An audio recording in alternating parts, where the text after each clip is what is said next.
What is cholera? Cholera is an intestinal infection caused by Vibrio cholerae, Vibrio Vibrio cholerae. Cholera disease causes a lot of watery diarrhea and vomiting. Cholera diarrhea can look like cloudy rice water.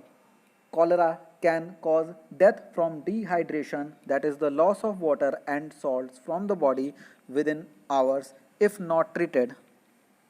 Cholera या हैजा एक संक्रामक बीमारी है जिसमें मरीज उल्टी दस्त से पीड़ित होता है। पानी और पोषण की कमी की वजह से यह बीमारी कई बार जानलेवा साबित हो सकती है। कॉलरा का बैक्टीरिया मुख्यतः खराब खाने और गंदे पानी की वजह से फैलता है। ऐसे में आपको खासकर खाना और पीने का पानी साफ रखने पर विशेष ध्यान देना चाहिए। हैजा एक जानलेवा बीमारी है और इससे बचने के लिए इसके प्रति जागरूक होना बेहद ज़रूरी है।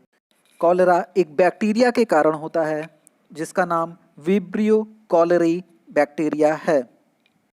कॉलेरा के लक्षण क्या क्या हैं? कॉलेरा के लक्षण अलग अलग लोगों में अलग अलग समय पर उभरते हैं। कुछ लोगों में संक्रमण होने के कुछ ही घंटों बाद इसके लक्षण देखने को मिलते हैं, जबकि कुछ लोगों में ये 2-3 दिन बाद भी हो सकता है।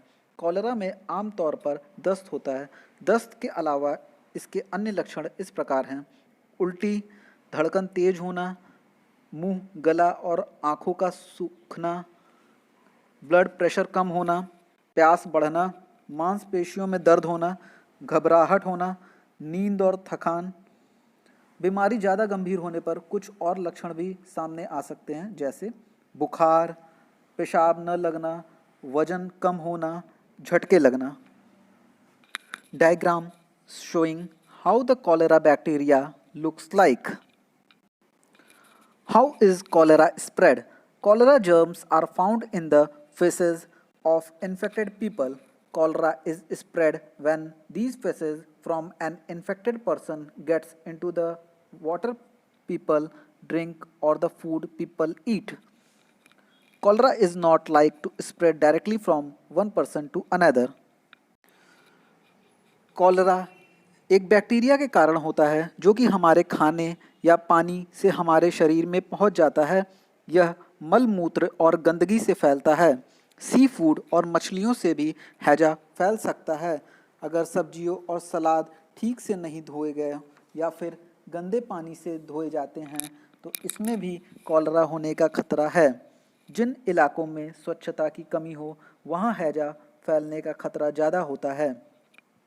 This is the diagram showing how the feces and the contaminated water as well as the seafoods spread the bacteria inside the humans.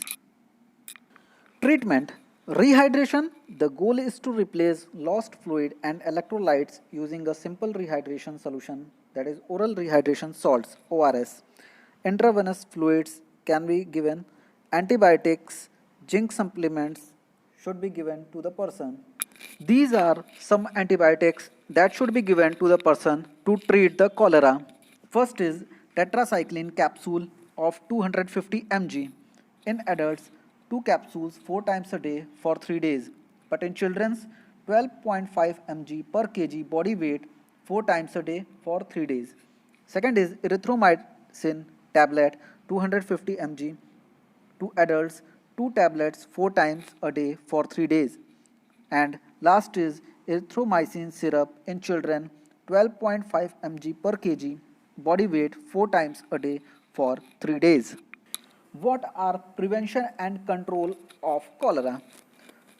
Drink and use safe water. Safe water is water that is bottled with an unbroken seal, has been boiled or has been treated with a chlorine product.